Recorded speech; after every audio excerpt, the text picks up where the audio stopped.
Hi there, welcome to our ongoing discussion on drama, play, theatre and all that. In fact, ideally I should have asked you this question in the last class itself. Have you watched any play being performed on stage? Have you done that? You will this is a different experience than of course watching a movie, right? So there are very many well known theatres. For instance, you have Prithvi Theatre, National Performing Arts Theatre in Bombay, you have Minerva Theatre or Star Theatre in Kolkata. You have wonderful stages in Delhi itself. In fact, acting is what you want to learn, or if you want to learn something related to stagecraft and all this, you have National School of Drama in Delhi, and when it comes to Mysore, you have Rangayana, and it has different stages there, Kalam in Mandir.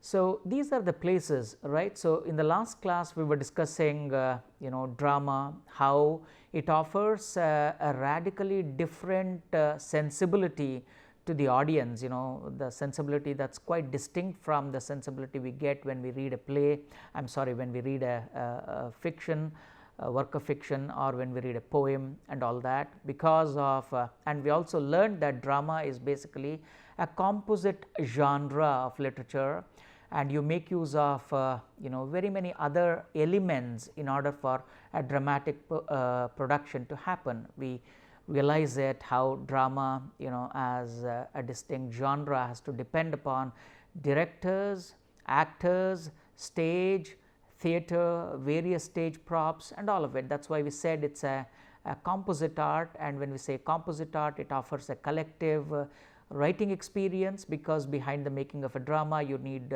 many people. And when it comes to reading too, because when you decipher a drama, it is generally in a collectivistic mode, because you do not generally read a play, because a play is meant to be enacted. Therefore, as an audience, imagine 10,000 of you or a couple of thousands of you sitting together and decoding what this theatrical performance is trying to convey.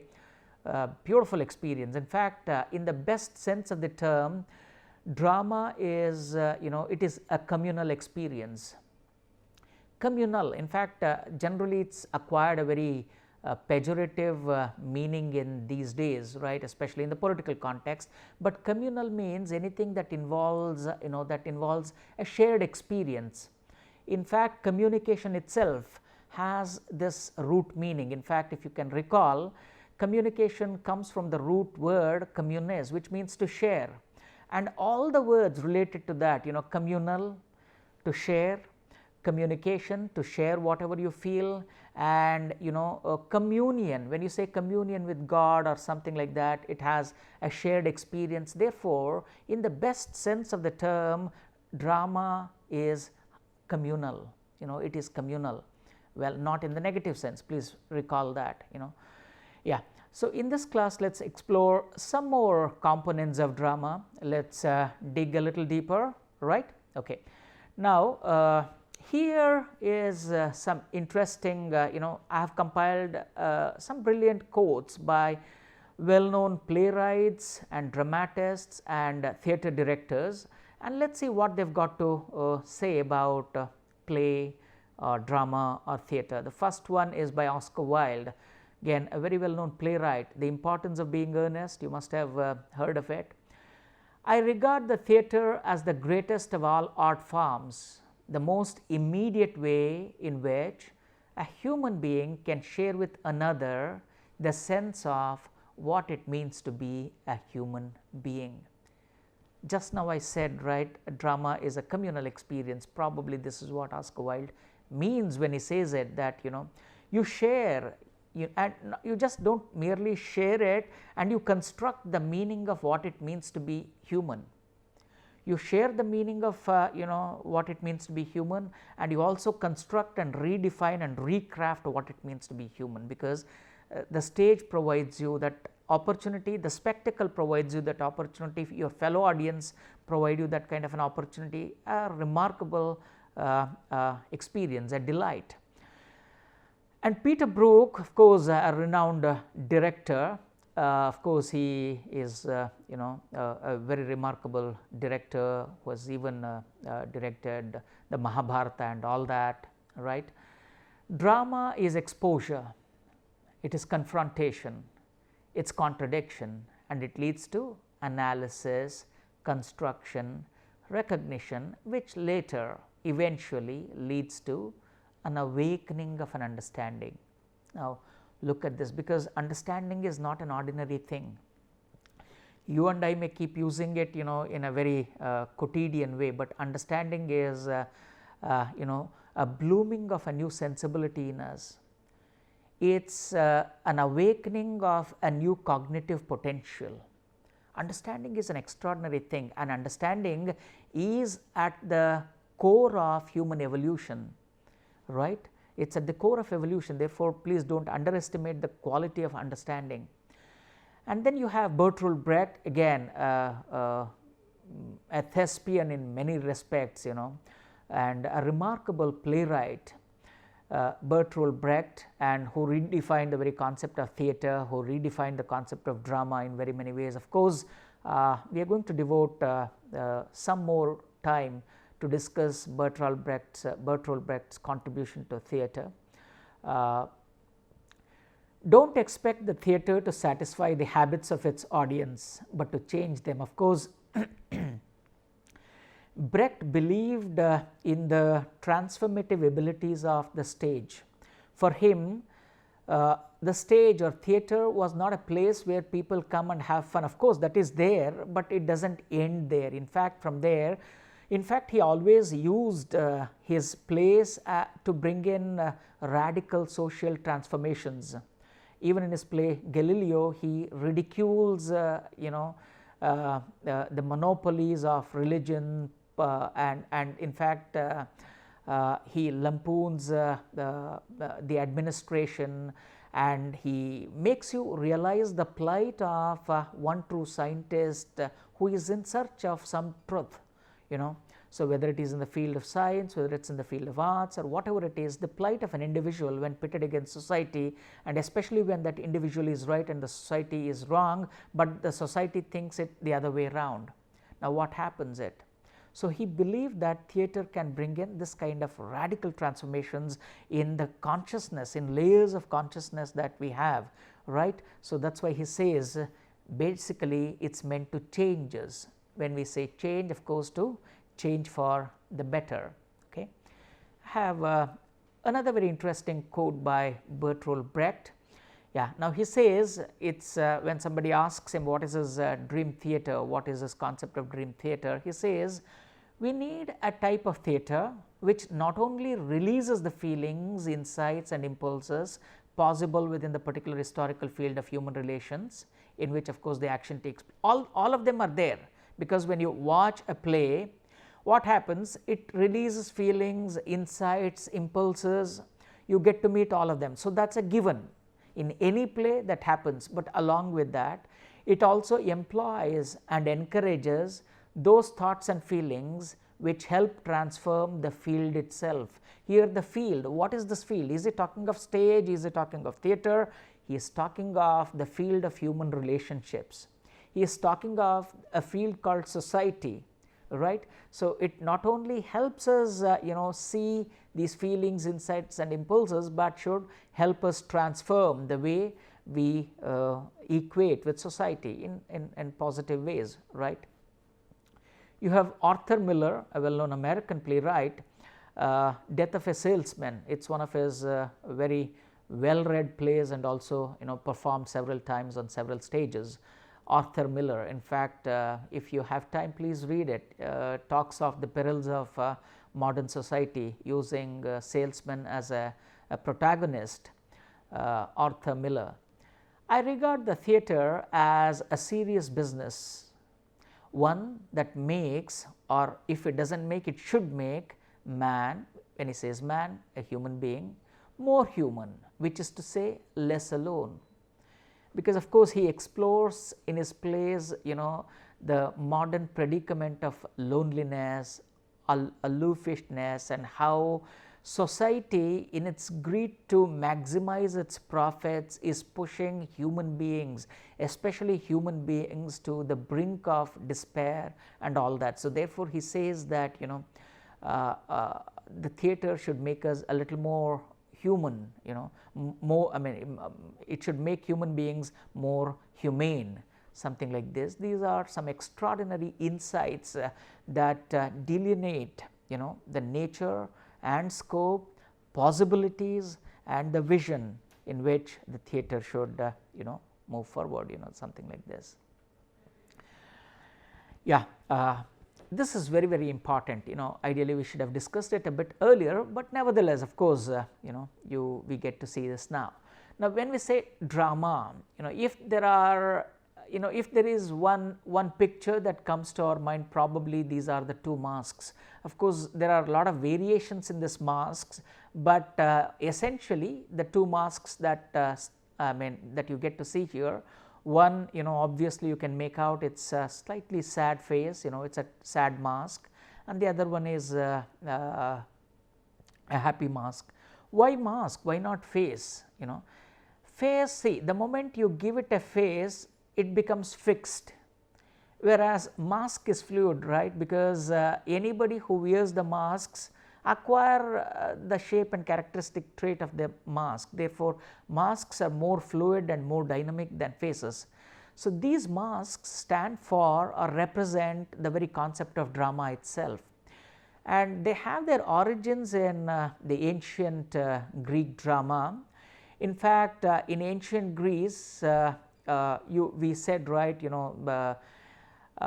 ancient Greece excelled in the production of dramatic arts. You have the first play being performed, the official records show that maybe as back as 5th century BC, the first play being performed on stage, especially in a very grand way. So, imagine before that it must have many things more like that, right? It must have its origins much earlier than that. Okay. So, these faces stand for comedy and tragedy respectively, and you have two Greek goddesses, muses, that stand for it. One is Thalia, she is the Greek muse of comedy. You have Melpomene, the other is Melpomene, she is the muse, Greek muse for tragedy. So, these two goddesses are symbolized through these two masks. That is why the moment you say drama, these two masks come to our mind. These are common thing. They symbolize the two essential facets of drama, comedy and tragedy. Everything that happens is an in-between one. It is like two ends of the spectrum, the rest of the types come somewhere in between, right. So, these two masks represent the two end of the spectrum. Now, having discussed various stage conventions, various types of stages, and of course different types of drama, and all of them. Now, let us see what are the various elements of drama and theatre, by extension various elements of drama and theatre.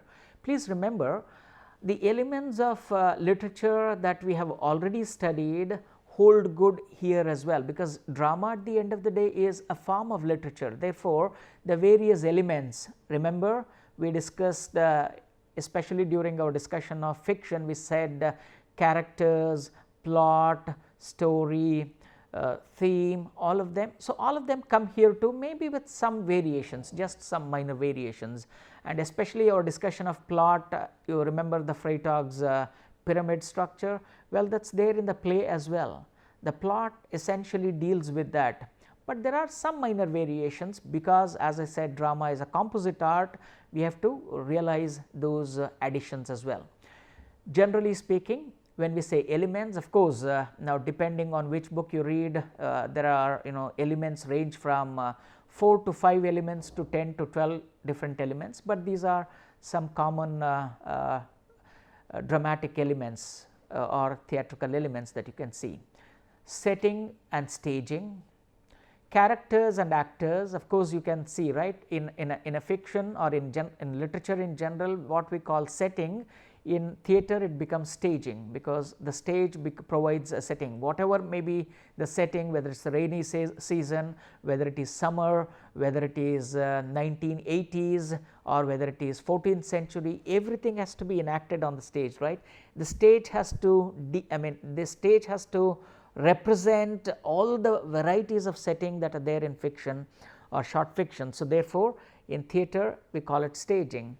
And what we call characters in fiction or in literature, we call also actors perform them, therefore, you can call it characters, actors and roles, right. And then you have plot, the element of plot remains common, and you have dialogue. In fact, how is a story furthered in fiction? Usually you have a character speaking something, between inverted commas. When you read a novel, you see when a character has got to say something, it is put between the inverted commas, right. So, here it is through dialogues, soliloquies, asides and monologues that you mention the talking of the characters, the speech element, the speech is represented using these different techniques. Then you have various tools and props that are essential. Then you have dramatic action, you have audience plays a very important role in drama, remember that, and you have a playwright and a dramatist, right. So, a person who writes a play is a playwright, a person who engages in producing it is a dramatist, and generally directors can be dramatists sometimes, right. So, you can also add director if you wish, if you want to give a special status, why not, dramatist, playwright, director and all that. Then you have theme, which is common. When we say theme, it is a vision, we have already discussed it. Let us take a quick look at all of them in a little more detailed manner. First is setting and stage. I have already said this, stage plays a very important role. Therefore, when a play is being designed, when a play is being crafted, you must have an idea. If you are a playwright, you must have an idea what kind of stage it is going to be produced on. Is it going to be on a proscenium, or is it going to be on thrust? Which kind of stage are you talking of? Which kind of stage are you talking of? That becomes very important, because when I say props, it requires arranging various sceneries, properties where the action is taking place. Therefore, whether you want a small stage or a big stage, if big, how big, if small, how small, why should it be small? There must be reasons behind all these things. It is not a random choice. So, staging and setting stands for these kind of things. Generally speaking, staging involves a process of selecting, designing, adapting, and we say adapting, modifying the performance, the space that is available for the play to be enacted. These are the various things that are involved in setting and staging. Okay. So, it also has scope for including various stagecraft elements and various structural modifications that you need to make. Say for instance, if you need an elevation, then you need to create it. If you need a rainy season, you have to use certain elements. So, all these things happens in stage and setting. That is the first important element of drama that has to be kept in mind. Okay. Both a director and a playwright must have an acute sense of the stage, an active sense of the theatre, otherwise they may fail to a certain extent, if the choice is not adequate. From stage and setting, let us go to characters and actors. We have already learned this, right. Characters are in literature, and the roles of these characters are being performed by actors on stage in a drama. So, when we say characters and actors, as I said, actors also play a very important role, because they, through their acting, they direct the shade of the meaning the text may acquire. That is why I said they are collaborators, like directors, actors collaborate with the playwright in order to produce the meaning. That is why I said writing a play is a collectivistic venture, producing a drama is a collectivistic venture, because here more than one shapes the text. Okay. So, and actors play an important role, because the entire meaning rests on the capacity of the actor to bring out through their facial expressions the range of meanings that a playwright has envisioned in creating that particular character, right. So, therefore, how sensible an actor are you? It depends, I mean, the meaning depends on how sensible an actor you are, and in order for you to develop a sensible, good sensibility, you need to have a wide exposure to reading, different stage crafts and all that. Therefore, a character, played by an actor plays a very, very important role here. Now, in fact, it's the actor who provides, who brings the text alive. I said, while reading a poem, if it's the voice that that brings alive the frozen text on the pages, here it is the character who through their acting brings out the hidden meanings of the text, therefore they play a very, very important role. So, when we say characters and actors, well, protagonists, antagonists, all the different types of characters we read in fiction, flat character, dynamic character, dull character, bright character, I mean, you think of any number of characters, you have equivalent actors here, okay. That is why characters and actors become a very important and influential component or element of drama. From here, let us go to discuss plot. Of course, we have already identified plot as a sequence of events in the story or in drama, not just a chronological event including the causal factor, why does something happen, or if you do this, this will happen, the cause and the result factor. So, here in plot, as we have already discussed in detail, you have in fact, Aristotle said that Aristotle is one of the biggest names when it comes to understanding drama and theatre. Again, we are going to discuss Aristotle in detail. He says a good piece of drama should have a wonderful beginning, a beautiful middle, and a convincing ending, right? Beginning, middle, and the end. And within these three things, you should embed the 5 different components of plot. What is it? You have an exposition, you have the rising action, you have climax, you have the falling action, you have denouement, you have resolution. So, all of them must be wonderfully fit in to this plot, and it should be able to convince the audience, right, because here there is a live reader. Audience is, it's a live reader, a reader in flesh and blood, and you can see what they are doing actually, right. So, therefore, it should be convincing. The next is, I said, speech in the novel is represented on the stage using dialogues, monologues, soliloquies and asides, of course, through the characters, through the actors. Now, what is a dialogue?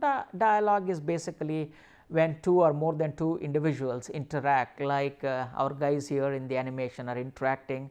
Do you think it is a heated debate, by the way, or is it one of they are showing their fingers at each other? Look at that. So, when you are showing fingers at each other and speaking, it is generally not a good sign, maybe a heated debate. So, dialogue stands for all these things, So, where there is a verbal exchange of spoken words between 2 or more than 2 characters in a play, it is called a dialogue, and that is very, very important. In fact, it is through dialogue that the story sails across this ocean of the text, So, dialogue becomes important.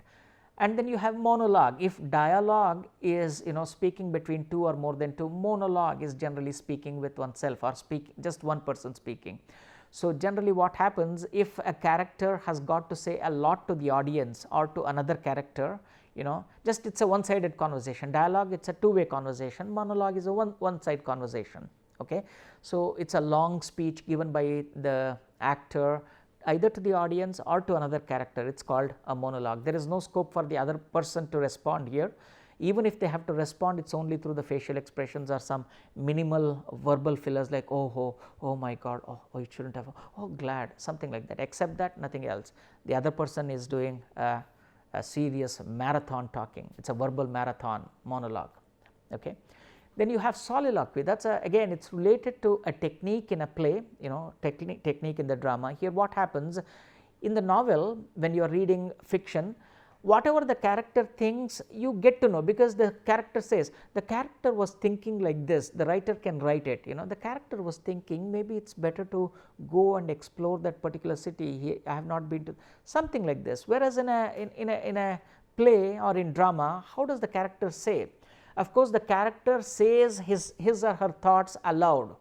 A character speaks their thought aloud. This is what is called soliloquy. It is generally a monologue. See, every soliloquy is a monologue, but not every monologue is a soliloquy. Okay. So, soliloquy involves one person speaking, but just oneself, not even to the other character. Here, what the actor is thinking or what the character is thinking, they speak it out loud so that the audience can know it, better. This is what is called soliloquy. Well, you have some extraordinary soliloquies, immortalized in the plays of Shakespeare. Well, if drama is a universe, well, Shakespeare is the crowning prince of this universe. If drama is a kingdom, well, he is the crowned king, Shakespeare, something like that. So, it is from his remarkable play Hamlet. And did you know, see, Hamlet as a play, it is about 120 or 150 pages, a very small book. But it is said that the critical material available on Hamlet is more than 150,000 pages. A play that has about 150 pages, you have the critical material generated more than 150,000, 150,000 pages. Such a small play, and see, do you think it can embody all that? Of course, a great work of art, it still has a scope. I do not think anybody, even after all these pages are written, anybody has exhausted the meaning of Hamlet. You still can explore fresh meaning. So, this is our Prince Hamlet soliloquizing in the play, to be or not to be, that is the question. Now, these have become immortal lines. In order for you to project your dilemma, your inner dilemma, you do not know, you are unable to decide what to do, what not to do and all that. So, that is when you say to be or not to be, immortal lines that stand for dilemma. For want of time, I will not read it, but an extraordinary soliloquy by Hamlet. So, from there, let us go on to discuss another important theme, another important element, which is called theme. Well, theme is something that runs through all the pages, not in a very visible way, but in an invisible way. In other words, theme can be considered as an invisible thread that connects the characters, the story, the plot line, the setting and everything. Theme is the invisible thread that connects all the components of that work of art. If it is a fiction, it connects all elements of fiction. If it is a drama, it connects all the elements of drama. So, it is a vision that runs across, that runs beneath the layers. In order to understand the theme, you need to read in between the lines, So, and in a play or in a drama, you need to listen to in between the lines, in between the dialogues that the characters say, something like that. So, generally it is, the theme would be something like love, separation, death, betrayal or hope, positivity, all of them, something like that. Okay. It runs across the pages. It's the moral vision or the vision that you get, the precept of life that you get when you have completed reading it or watching the play. From theme, let us go to various tools and props that are used in a play. For instance, in order for it to further the story, actors make use of various tools. Say for instance, the basket that they are holding, the lights are important tools and props, or for instance, there is a staircase there, maybe it is essential for them, or a broomstick or a wiping or a mopper, anything like that. All of them can be important props and sets, including a table that you put, or a computer if you are making use of it. Supposing you want to give, how stressed the life of a computer programmer is. So, the table that you make use of and the dark lights and the blue glaring screen and huge glasses, well, they are the various props the character needs in order to emit the range of meanings the character embodies in the original play. So, these are various tools and they are also called tools and props in general. So, so one is of course the physical tools and props. The other thing is even the sound, the voice, tone, music that you make use of, they are also considered various props, in order to bring out the pathos. If the playwright or if the director makes use of soft music, so that is also a prop, a tool. Then you have dramatic action, the driving force or forward motion of drama to create dramatic meaning. What does the character do? What does a character do? What does an actor do in order to further the plot there? Movements, the stage movements that are involved here, their expressions, all of them come under dramatic action. The act that they do in order to present the drama that's given to them, it's called dramatic action. Very, very important, because if you miss a movement, you may miss a meaning, right? Or if you miss a facial expression, you may miss a meaning. So, all that is very important, dramatic action. From dramatic action, let us go to see another one. In fact, we have already said this, the playwright or the dramatist or the director. Usually when you say director, either of a movie or of a a theater, it's symbolized by either a hat or a chair. It somehow comes to stand for the director, okay, a hat or a chair. So, a playwright or the director, they play a very important role, and they are the collaborators. We said this, right? It's a joint venture between the director, the playwright and the dramatist, or the dramatist, right? If they are different, it's a joint venture, it's a collective venture between these two things to produce the play. That is why they are generally called a sutradhara. Director is called a sutradhara. The sutra is the thread. Sutradhara is the one who is holding the thread. So, who is controlling the show? Directors. So, these are the various elements that can be kept in mind while discussing play and drama. And of course, audience. As I said, audience is it's a collective readers.